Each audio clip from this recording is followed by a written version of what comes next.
Good morning students. आज के इस वीडियो में हम भारतीय जनजातियों की समस्याओं के निराकरण हेतु सरकारी और संवैधानिक व्यवस्थाओं के बारे में चर्चा करेंगे।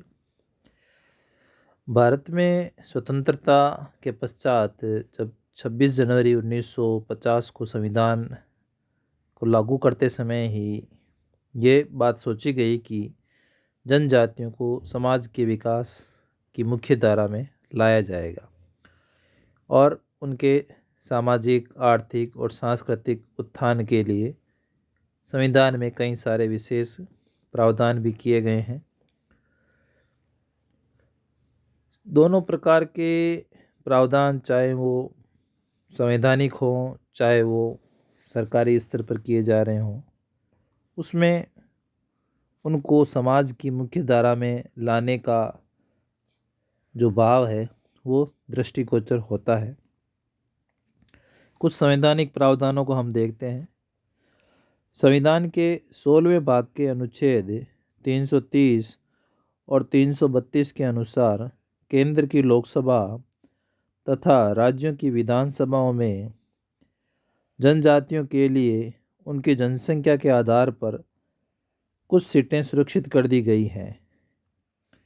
वर्तमान में इनके लिए लोकसभा में 41 और विधानसभा में कुल 527 सीटें आरक्षित है। संविधान के 15वें भाग के अनुच्छेद 325 के तहत किसी को भी धर्म, जाति, प्रजाति और लिंग के आधार पर मत के अधिकार से वंचित नहीं किया जा सकता।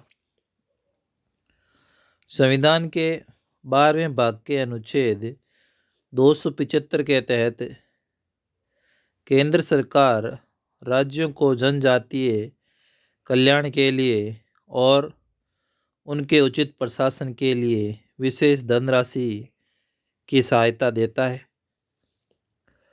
संविधान के अनुच्छेद 338 के तहत राष्ट्रपति को यह अधिकार दिया गया है कि वह अनुसूचित जातियों और जनजातियों के लिए एक विशेष अधिकारी आयुक्त की नियुक्ति करें, जो कि जनजातियों की अवस्था को उन्नत करने के संबंध में राष्ट्रपति को नए नए सुझाव दे।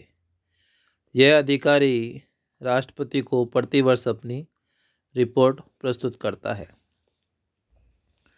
संविधान के अनुच्छेद 16 4 एवं अनुच्छेद 335 के तहत सार्वजनिक सेवाओं और सरकारी नौकरियों में जनजातियों के लिए 7.5% आरक्षण का प्रावधान किया गया है।